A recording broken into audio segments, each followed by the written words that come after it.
하나님 말씀 읽겠습니다. 오늘 우리에게 주신 말씀은 시편 42편 1절에서부터 11절까지의 말씀입니다. 시편 42편 1절에서 11절까지의 말씀을 한 절씩 교독하도록 하겠습니다.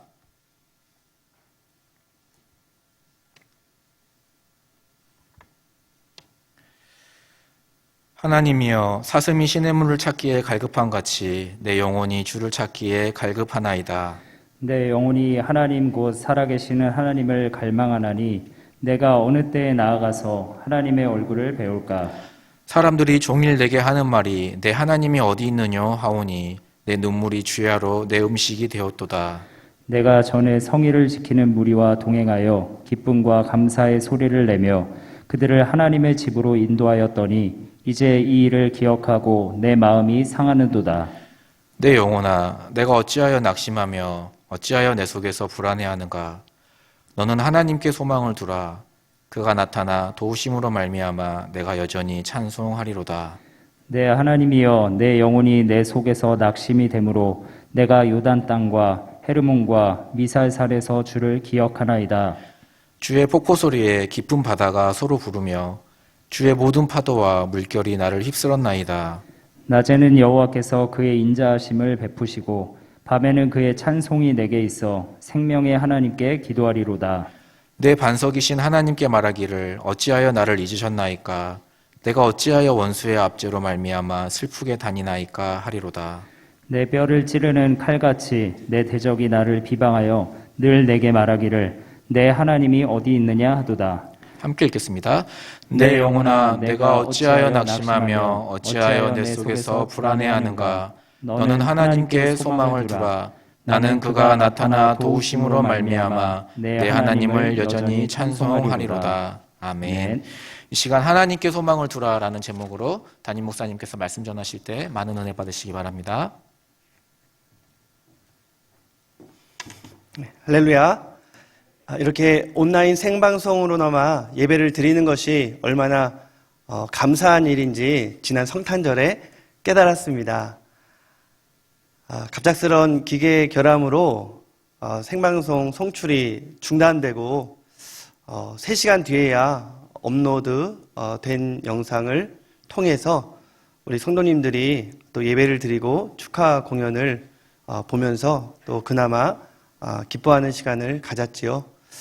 참 많이 준비했기 때문에 방송에 좀 차질이 생겼다라는 소식을 들었을 때 너무 속상하고 또 성도들께 죄송했습니다. 가족들과 함께 몸과 마음을 준비하며 또 기대하고 함께 예배를 드리다가 갑자기 그 방송이 멈춰졌을 때의 그 당황스러운 우리 성도들의 모습을 생각하니까 너무나도 좀 죄송한 마음이 들었고요.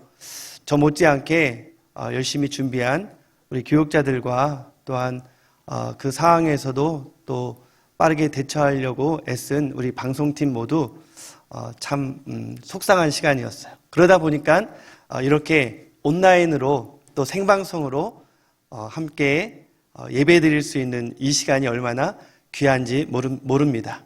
우리가 어디서든지 또 언제든지 하나님 앞에 예배할 때 그 마음을 받으시고 하나님의 영광이 우리 가운데 임재하며 하나님이 우리와 함께 하실 줄 믿습니다. 당분간은 우리가 이렇게 온라인으로 또 가족들과 함께 차분한 연말과 새해를 맞이해야 할 것 같습니다. 송구 영신 예배도 또 온라인 생방송으로 우리가 함께 드려야 될 것 같고요.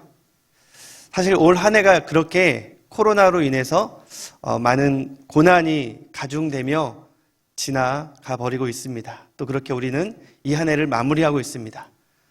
그런데 엄밀히 말하면 고난이라는 것은 올해 새롭게 우리에게 다가온 것은 아닙니다. 코로나로 좀 더 힘겨워지기는 했지만 고난은 그리고 고통은 항상 우리 곁에 있었습니다. 우리가 좋은 집에 살던 또 말 잘 듣는 자녀들과 또 같이 살던 또 믿음이 좋던 그런 것과 상관없이 고난과 고통은 항상 반갑지 않은 손님이었지만 우리 곁에 있었습니다. 욥이 생각납니다. 욥은 예기치 않은 그 엄청난 고난 가운데 하나님을 경외했던, 하나님을 신뢰했던 그 믿음을 잃어버리지 않았습니다. 그러나 그도 인간인지라 정말 밀려오는 그 고난 속에서 하나님 저에게 왜 이러세요? 하나님 앞에 물어보았죠. 그리고 자기가 고난받는 그 이유를 알고 싶어 했습니다. 그러나 40장에 걸치기까지 하나님은 침묵하고 계셨어요. 오히려 친구들이 자기를 위로한답시고 욥을 정죄하고 비난했습니다.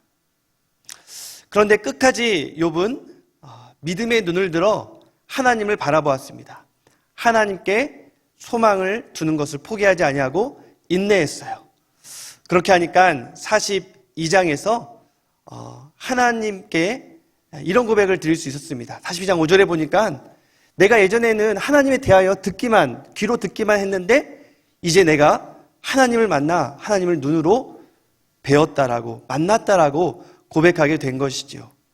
실제로 고난 가운데 욥은 하나님을 더 분명하게 만날 수 있었고 그 하나님의 섭리를 깨달을 수가 있었던 것입니다. 마찬가지입니다. 오늘 우리가 묵상하는 이 시편 42편 말씀, 이 매일 성경의 이 마지막 주, 또 우리는 이 매일 성경과 또 이번 주를 마지막으로 작별을 구하려고 하는데요. 우리에게 하나님께서 또 말씀해 주시는 그 위로의 선물이 바로 시편 42편입니다. 고난이 너무나도 크기 때문에 영적인 침체까지 당할 수밖에 없지만 그러나 해답을 발견하고 자기 영혼을 깨우며 자기 자신에게 선포하는 노래가 바로 시편 42편입니다. 우리는 이 42편의 노래 가운데 후렴구처럼 반복되는 가장 중요한 말씀으로 너무나도 힘겹게 올 한 해를 또 보내고 있는, 또 잘 견뎌준 우리 사랑하는 믿음의 지체들과 가족들에게 이렇게 인사하도록 하겠습니다. 너의 하나님께 소망을 두라. 다시 한번 할까요? 너의 하나님께 소망을 두라. 오늘 말씀 본문의 가장 위에 작은 글씨를 보니까 그 표제로 고라자손의 마스길이라고 되어 있습니다. 이 시의 배경을 우리가 아는 것이 중요한데요. 고라자손은 누구일까요? 고라 하면 우리가 떠올리는 인물이 있습니다. 모세와 아론과 더불어 이스라엘 백성을 인도했던 레위 지파의 영적 지도자였지만 결국은 모세와 아론에게 반역하여서 땅이 갈라지고 삼키움을 받았던 소위 우리가 반역자로 또 그걸로 인한 보응을 받은 비운의 인물로 기억을 하고 있습니다. 고라의 자손들은 그 후에 이 소수로 전락하여서 많은 사람들에게 배신자, 반역자라는 그러한 비난을 받고 아주 슬픈 그 가문의 역사를 간간히 이어갔을 것입니다. 그런데 역대기에 보면 다윗 왕 때 그 고라 자손의 명예가 다시 회복되는 것을 볼 수가 있습니다. 이 고라 자손들도 함께 하나님을 성소에서 찬양할 수 있도록 다윗이 이 명예를 복원시켜 준 장면이 역대기 하에 또한 등장합니다.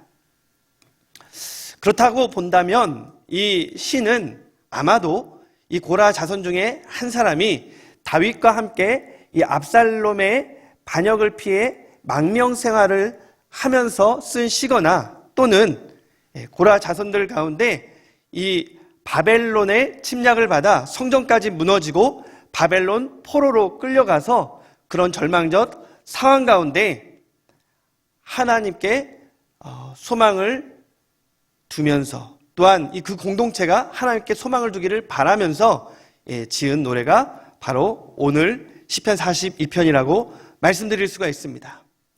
여기서 맞쓰길이라는 어려운 말이 나오는데요. 이 맞쓰길이라는 말은 지혜롭게 깨닫게 하다, 즉 가르치다라는 뜻입니다. 그렇다면 무엇을 가르치고 싶어 했을까요?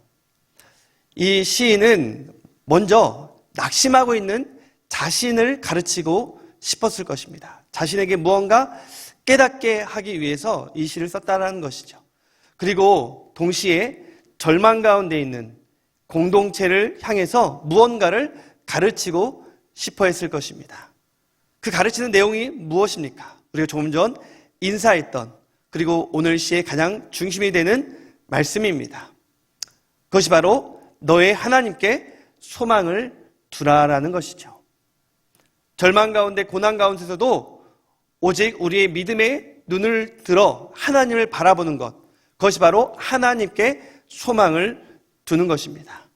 시인은 그것을 우리들에게도 가르치고 싶었던 것입니다. 오늘 말씀의 본문을 우리가 살펴보면요, 첫 번째 1, 2절과 그리고 이 대꾸하는 6, 7절 말씀에는 사슴의 갈증과 또한 시인의 갈망에 대해서 노래하고 있습니다. 저는 이 광야에서 목말라 하는 사슴을 본 적이 있습니다. 사슴 가족들인데요. 제가 2001년 1월 달에 30여 명의 이 동아리 후배들과 이스라엘 키부츠 선교를 마치고 이제 한 일주일간 이 광야를 여행하는 시간이 있었습니다. 그때 저 멀리 사슴 떼 정도는 아닌데 사슴 가족이 보이는 거예요. 그 코를 땅에 박고 시냇물을 찾아 다니는, 굉장히 목을 빼고 혀를 내밀면서 헐떡거리고 있는 그 사슴들을 보니까 굉장히 애처롭더라고요. 시인은 바로 그러한 사슴의 이미지를 자기 자신에 투영하고 있습니다. 1절에서 뭐라고 말하고 있습니까? 사슴이 시냇물을 찾기에 갈급함같이 내 영혼이 주님을 찾기에 갈급합니다 라고 말합니다. 물을 찾는 사슴의 갈급함을 하나님을 찾는 자신의 갈급함으로 비유하고 있습니다. 그리고 시인은 이렇게 노래합니다. 내 영혼이 살아계신 하나님을 갈망한다라고 말이죠.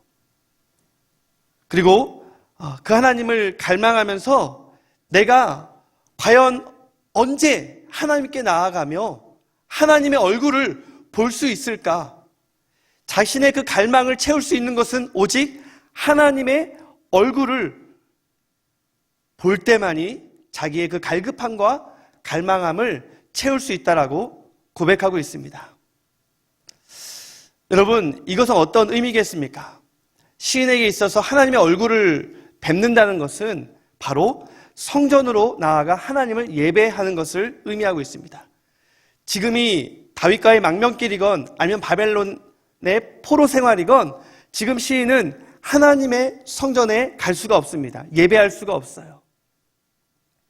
그런 상황 가운데 정말 하나님을 예배할 수 없어 하나님의 얼굴을 뵙지 못하는 그 답답하고 절망적인 상황을 시인은 오늘 이 시편 42편을 통해서 노래하고 있는 것입니다.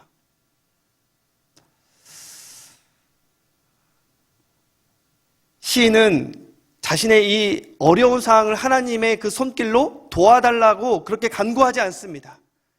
하나님의 어떤 도움의 방편을 구하는 것이 아니라 하나님의 그 존재 자체를 만나기를, 마주하기를 원하고 있는 것이죠.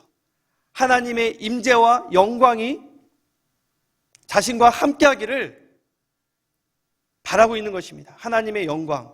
오늘 졸업생 대표로 이 자리에 온 하영아, 하나님의 영광이 우리 가운데 함께 하기를 이 시간 저 또한 소망합니다. 시인이 그렇게 갈망하고 있는 모습이 또한 폭포수, 또한 파도, 물결이라는 그 이미지가 동원되면서 표현됩니다. 우리 7절 말씀을 한번 읽어주시기 바랍니다.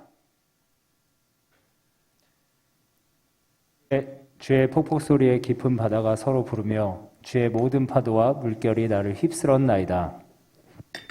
여기서 이 폭포 소리와 또한 파도와 물결은 이 시인이 어찌할 수 없는 이 자연 만물입니다. 그러한 것들이 자기를 휩쓸었다라고 말하는 것은 자기도 어찌할 수 없는 이 고난의 파도와 물결, 그것은 자기에게로 비롯한 것이 아니라 하나님께서 허락한 것이라는 사실입니다. 이것은 욥의 관점과도 똑같습니다. 하나님이 허락했기 때문에 이 모든 고난이 있다라는 것이죠. 그렇기 때문에 이 고난의 때를 지나가면 또한 하나님께서 허락하신 그러한 은혜와 평강 가운데 거할 날이 있다라는 기대와 소망도 갖게 된다는 것입니다. 그런데 하나님이 허락한 그 고난의 기간이 너무나도 깁니다. 욥도 42장 가운데 40여 장에 걸친 하나님의 침묵이 있지 않았습니까? 오늘 시도 그러한 답답함과 가운데 인내하고 있는 모습을 볼 수가 있습니다. 침묵 가운데 고통과 눈물을 흘리는 시인의 모습을 우리가 살펴볼까요? 하나님께서 그렇게 사슴이 시냇물을 찾는 것 같이 하나님의 얼굴을 찾는 시인에게 지금 즉각적으로 응답하지 않습니다. 침묵하고 계십니다. 하나님의 침묵에 대조하여 사람들은 떠들고 있어요. 뭐라고 떠듭니까? 종일토록 사람들이 떠드는 그 소리는 3절에 보니까 내 하나님이 어디 있느냐라는 조롱입니다.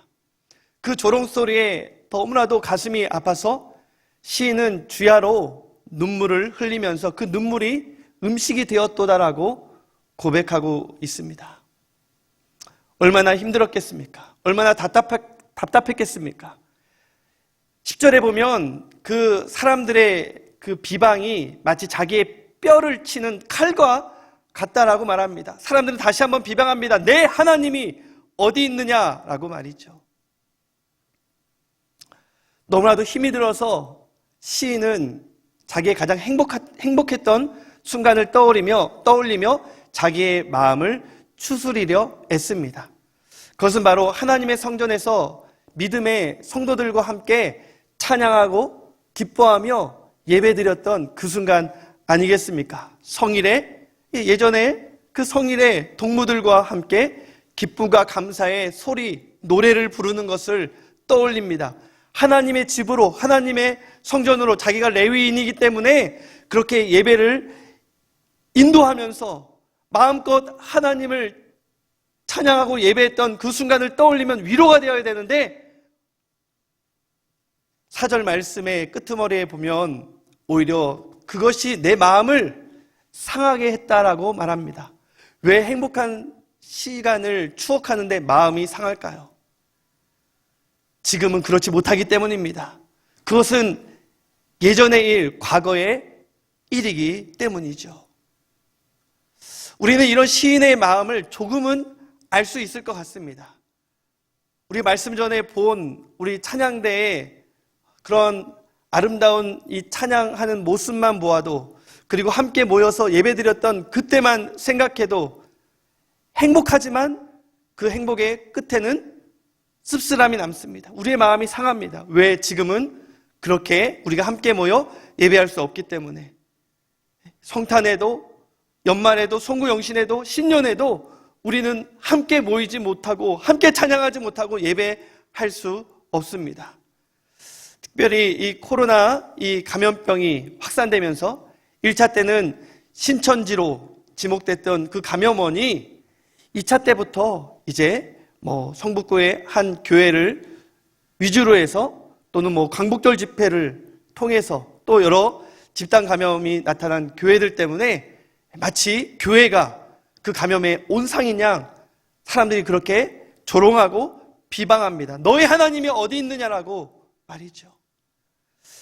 이 3차 때는 이 감염이 일상 속 깊숙이 들어왔는데도 불구하고 유독 교회에서만 집단 감염이 일어나면 그런 것들을 부각시킵니다. 사람들이 민감하게 반응합니다. 그러한 보도를 보면 볼수록, 사람들의 소리를 들으면 들을수록 우리는 괜히 위축되는 것이죠. 우리의 마음이 상하는 것입니다.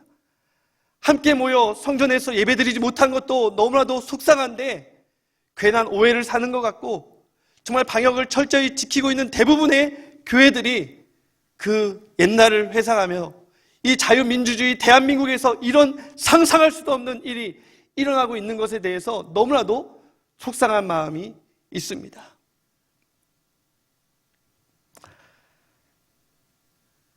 그러나 시인은 마침내 그러한 절망 가운데서도 의심을 떨치고 소망 가운데 하나님을 찬양하는 것을 볼 수가 있습니다. 그래서 자신에게 밀려오는 그 절망적 상황 속에서 너무나도 고달프고 자기의 믿음마저 흔들렸지만 그러나 그 모든 것을 일깨우기 위해서 먼저 자기의 내면을 향해서 대답합니다. 내 하나님이 어디 있느냐라는 사람들의 그 질문에 대답하는 것이 아니라 흔들리고 있는 자기의 그 영혼을 향해서 그 영혼을 깨우며 시인은 이렇게 말하고 있습니다. 5절 말씀에 내 영혼아 내가 어찌하여 낙심하며 내 속에서 불안하여 하는고 오직 너는 내 하나님께 소망을 두라고 말이죠. 그리고 뭐라고 말합니까? 그가 나타나 도우심으로 말미암아 내가 여전히 찬송하리로다 라고 말이죠. 그 절망적 상황에서도 의심을 떨치고 그 영혼을 깨워 하나님 앞에 소망을 둘 때 하나님을 향한 찬양은 끊이지 않을 것이다 라고 다짐하고 있습니다. 그리고 11절에도 똑같은 말씀으로 그렇게 결론을 맺고 있습니다. 우리 5절, 11절 똑같은 말씀인데 11절 말씀 같이 한번 읽겠습니다. 시작. 내 영혼아 내가 어찌하여 낙심하며 어찌하여 내 속에서 불안해하는가? 너는 하나님께 소망을 두라. 나는 그가 나타나 도우심으로 말미암아 내 하나님을 여전히 찬송하리로다. 아멘. 이 개역개정 말씀을 우리가 읽었는데요. 개역개정에는 중요한 단어 하나가 좀 번역이 생략되어 있습니다. 우리가 1, 2절에서 이 사슴이 시냇물을 찾기에 갈급함 같이 지금 이 시인은 하나님의 얼굴을 찾고 하나님의 얼굴을 갈망한다라고 시작하지 않습니까? 그렇기 때문에 그것에 대한 분명한 대답으로 하나님의 이 얼굴이 어떻게 드러나는지를 번역을 해야 되는데 그 번역이 개역개정에는 빠져 있어요. 이 히브리어에 보면 이 얼굴이라는 말은 파님으로 되어 있습니다. 이 파나가 이 단수인데 얼굴은 항상 복수인 파님으로 되어 있어요. 그것은 너무나도 타당한 표현인 것 같습니다. 왜냐하면 사람의 표정은 하나가 아니기 때문이죠. 기쁜 표정, 우울한 표정, 슬픈 표정, 화난 표정, 여러 표정이 있지 않습니까? 그런데 중요한 것은 이 파님이라는 이 표현이 5절과 11절 개역 개정에는 그냥 하나님이 나타나 도우심으로 얼굴이 생략되고 그냥 하나님이 나타나셔서 도와주셨다라고 되어 있는데 이 번역을 예전 번역이 오히려 살려냈습니다. 개역 버전을 보면 개역 개정 말고 개역 버전을 보면 5절을 그의 얼굴에 도우심을 인하여 내가 하나님을 찬양한다라고 되어 있습니다. 그의 얼굴이라고 되어 있고요. 11절에는 그의 얼굴이 어떻게 표현되냐면 내 얼굴을 도우시는 내 하나님을 찬송하리로다라고 이것은 개역 개정이 아니라 개역 버전에 이렇게 나와 있습니다. 무슨 말입니까? 우리의 짜증스럽고 정말 절망스럽고 정말 화나고 불안해하고 낙심한 우리의 이 얼굴이 활짝 펴지면서 힐링이 되기 위해서는 돈으로도 맛있는 걸로도 재밌는 컨텐츠로도 또 매력적인 사람으로도 그 얼굴을 빛낼 수가 없어요. 그 얼굴을 환하게 치유하며 바꿀 수 있는 것은 오직 하나님의 얼굴이 우리 가운데 비칠 때인 줄 믿으시기 바랍니다. 우리가 하나님의 얼굴을 마주할 때 하나님의 그 영광과 임재를 우리가 볼 때에 우리의 믿음으로 하나님의 얼굴을 볼 때 우리의 모든 절망과 문제는 다 해결되고 우리는 희망과 행복의 모습으로 하나님을 예배하게 될 줄 믿으시기 바랍니다. 그래서 하나님께서는 이 아론과 그의 후손들, 제사장들이 될 그들에게 이렇게 백성들을, 이스라엘 백성들을, 또 우리들을 축복하라고 말씀하셨습니다. 뭐라고 말씀하셨습니까? 여호와는 그의 얼굴을 비추사 너에게 은혜 베푸시기를 원하며 여호와는 그의 얼굴을 내게로 향하여 드사 너에게 평강 주시기를 원하노라 라고 말이죠.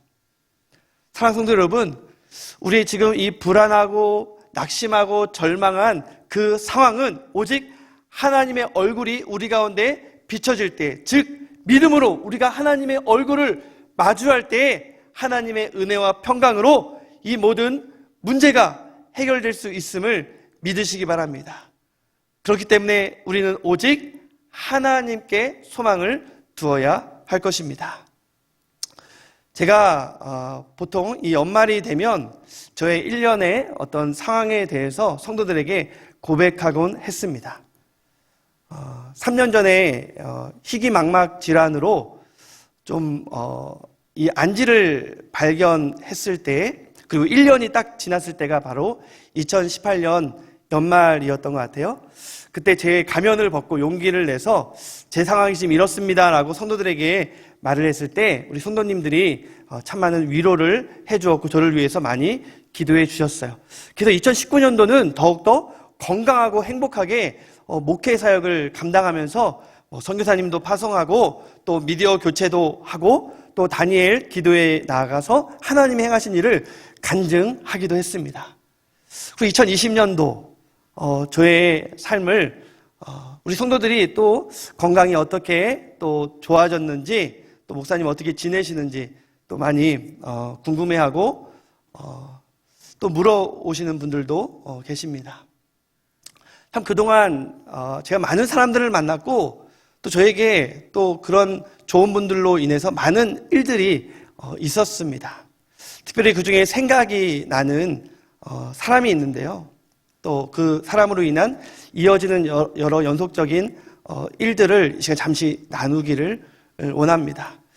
제가 이제 여러 안과 권위자들을 찾아가다가 이 성모병원의 유능한 안과 의사를 어느 선교사님의 소개로 찾아갔습니다. 근데 그분이 저를 진료하더니 목사님 좀 저 퇴근할 때까지 기다려달라는 거예요.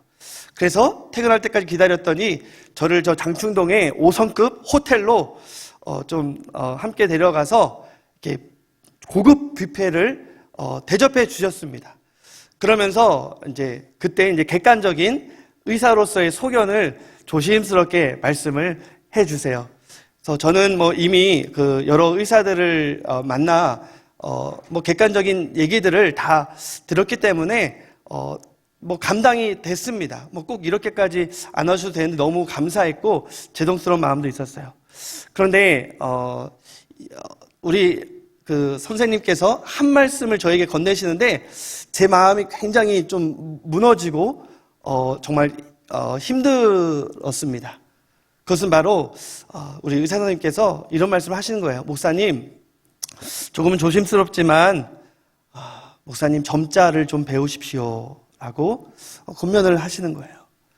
그 말 들으니까 괜히 막 눈물이 나오더라고요. 그래서 막 소화도 안 되고 그런 저의 모습을 알아차렸는지 선생님께서 이런 말씀을 하셨습니다. 목사님, 저도 1%의 기적을 믿는 신앙인입니다. 그러나 저는 또한 99%의 이 사실을 가지고 진단을 해야 하는, 처방을 해야 되는 의사이기도 합니다. 목사님, 제가 지금 목사님을 좀 진단하고 처방해 드리고 싶습니다. 1%의 기적을 믿고 기도하시되 99%의 그 사실을 인정하시고 목사님 좀 준비하셔야겠습니다 라는 말씀을 하시더라고요. 아마 그런 말씀을 하시기 위해서 그 따뜻한 대접을 저에게 해주셨던 것 같아요. 그리고 몇 개월 후에는 또 제 아내까지 불러서 또 그런 이 메리엇 호텔에서 또 식사 대접을 해주신 너무나도 고마운 분이셨어요. 그런데 제가 이렇게 준비가 안 되는 거예요. 시간이 지났는데도 점자를 이렇게 배울 용기가 나지가 않았습니다. 그런데 한 번은 이 맹학교가 있는 옥인동에 있는데 이 옥인교회에서 목사님이 제 이야기를 정말 가깝게 지내는 목사님이시거든요. 제 이야기를 그 맹학교 교장 선생님께 했더니 교장 선생님이 저를 좀 만나보고 싶다라는 것이었습니다. 그래서 제 생각에 이참에 그럼 전자를 어떻게 배울지 한번 교장 선생님께 여쭤봐야겠다라는 마음에 만남을 가졌습니다. 근데 교장 선생님이 저를 보시더니 이런 말씀을 하시는 거예요. 목사님, 여기 맹학교는 이 선천적 시각 장애인들이 어렸을 적부터 이렇게 오는 학교이기 때문에 목사님 나이도 많고 또 중도 실명자는 또 따로 또 이렇게 점자를 배우는 곳이 있습니다. 제가 그곳으로 안내하겠습니다. 그래서 옥인동에서 택시를 타고 같이 저 용산구에 있는 이 중도 시각 장애 학교를 가게 되었습니다. 그곳에서 마침 점심시간이라서 구내 식당에서 식사를 하는데요. 저와 목사님과 이 교장 선생님만 이 식판을 나를 수 있는 사람들이었고 나머지는 다 식판을 그 앞에다 갖다 주어야만 하는 그런 시각장애인들이었습니다. 그런데 저를 너무나도 따뜻하게 맞아주면서 물론 교장 선생님과 같이 와서 그런지 몰라도 너무나도 그분들의 표정이 환한 거예요. 분위기가 너무나도 좋았습니다. 그때 이제 저에게 좀 주시는 마음의 감동이 있어서 저를 이렇게 상담해 주던 시각장애인 그 행정처장님께 이런 말씀을 드렸습니다. 선생님, 이 가운데 제가 가장 눈이 좋은 것 같아요. 괜찮으시다면 제가 월요일마다 식판을 좀 식탁으로 날라주는 자원봉사를 하고 싶습니다. 그러면서 제 속내를 드러냈죠. 대신 저에게 한 2-3시간만이라도 좀 점자를 가르쳐 줄 수 없을까요? 저는 굉장히 좋은 제안이라고 생각을 했습니다. 그랬더니 그 처장님께서 오히려 표정이 어두워지시면서 저에게 이런 말씀을 하셨습니다. 목사님, 죄송한 말일지 모르지만 40세가 넘으면 이 손의 감각이 무뎌져서 점자를 배우는 것은 너무나도 힘이 듭니다. 갑작스럽게 두 눈이 완전히 실명해도 40세가 넘으면 배울까 말까 하는 것이 바로 점자입니다.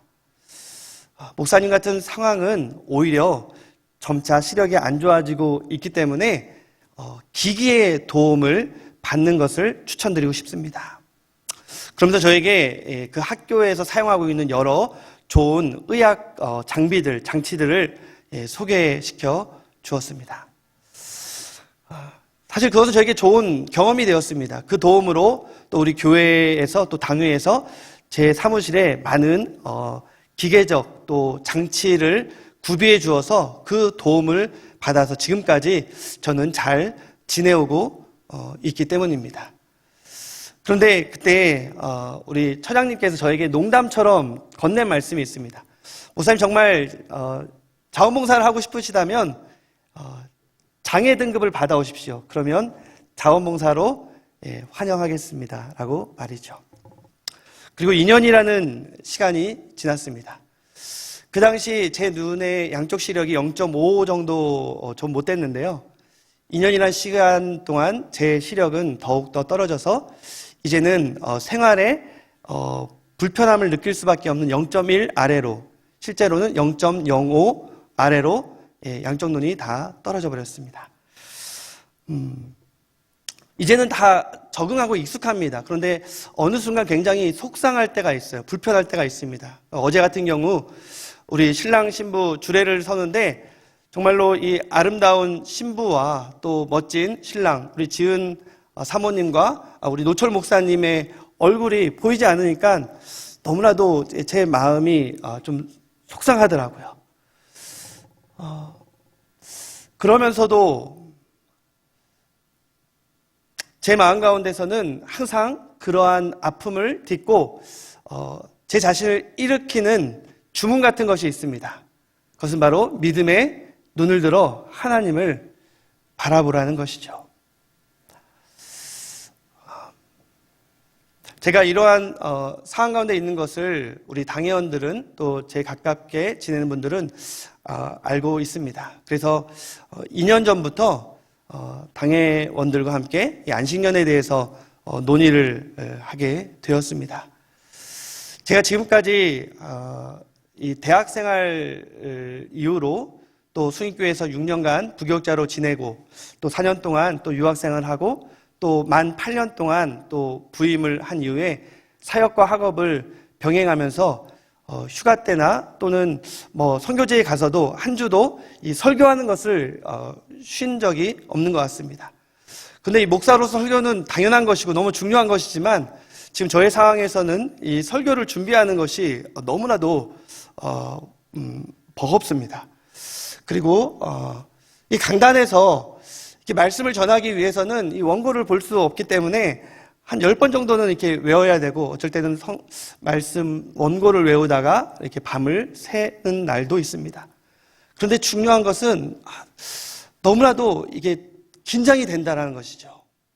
그래서 이 강단에 서기 전에 그 마음은 이름 표현할 수가 없습니다.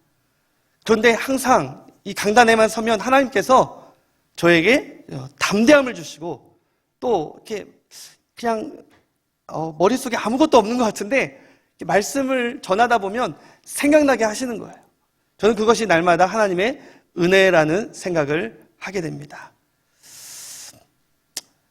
그렇게 제가 사역을 감당하고 있고 또한 여러분들의 기도로 잘 올 한 해를 지냈고 또 앞으로도 그렇게 잘 지낼 것입니다. 우리 장로님들께서는 한 1년 정도의 안식년을 권면해 주시기도 했습니다. 그런데 지금 계획은 한 내년 7월부터 한 6개월간의 안식년을 갖고자 합니다. 다른 교육자들이 대체할 수 없어 안식년을 갖지 못하는 수많은 목회자들에게 너무나도 사치스러운 계획일 수 있습니다. 너무나도 죄송합니다. 그리고 하루하루를 정말로 힘겹게 살아가는 우리 성도님들께 안식년을 갖는다라는 이런 말을 미리 드리는 것조차도 너무나도 죄송스러운 마음입니다.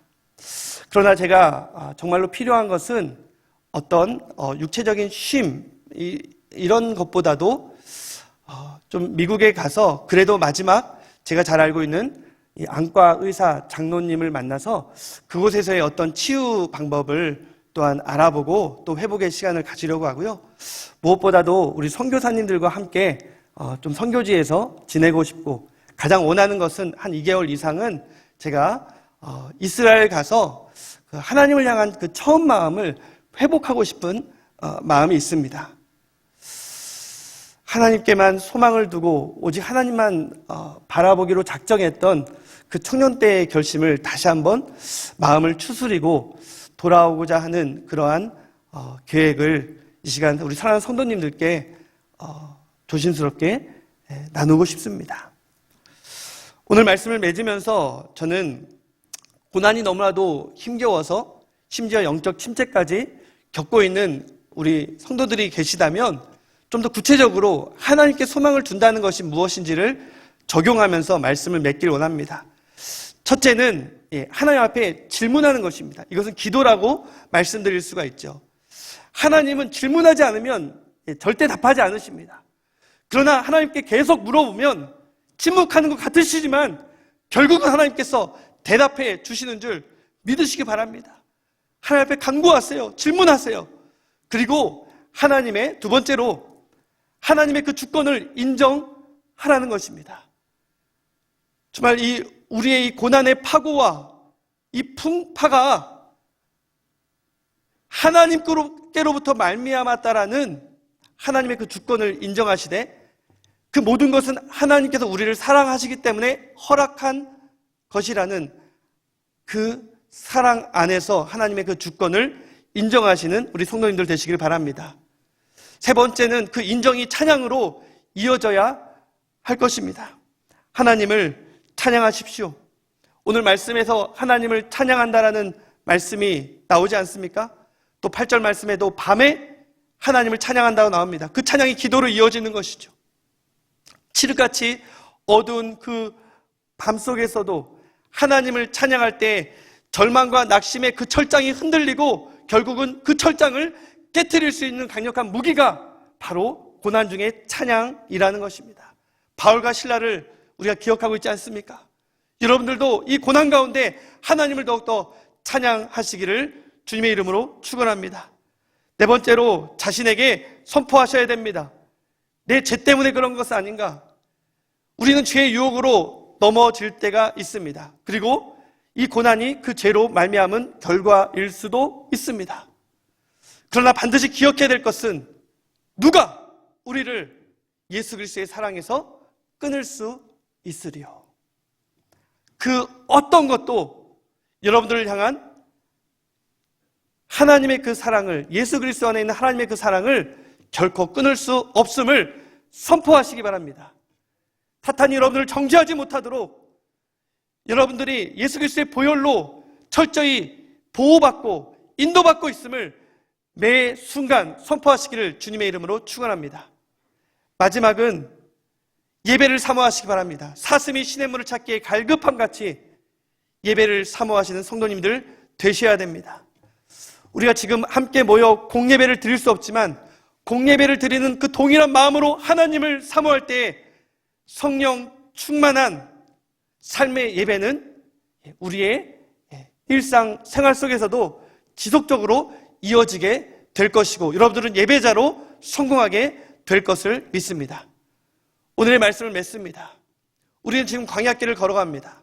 그리고 내년에는 여전히 그 광야는 끝이 나지 않을 수도 있습니다. 그렇기 때문에 내년에 우리에게 주어지는 이 광야에서 바미드바르라는 민수기 말씀은 우리가 꼭 붙잡아야 될 말씀입니다. 왜냐하면 다바르라는 것은 광야도 되지만 하나님의 말씀도 되기 때문입니다. 광야에서 매 순간 이스라엘 백성들이 공급받았던 그 만나, 그것은 바로 하나님의 말씀입니다.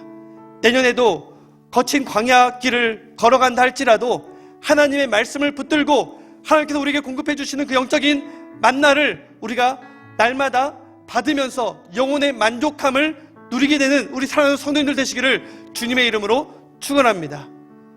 우리의 고난이 우리 인생 가운데 끊이지 않겠지만 그 광야길에서도 사슴이 시냇물을 찾기에 갈급함같이 오직 우리의 영혼이 주님을 찾기에 더욱더 갈망하는 우리 사랑하는 성도님들 되시기를 주님의 이름으로 축원합니다.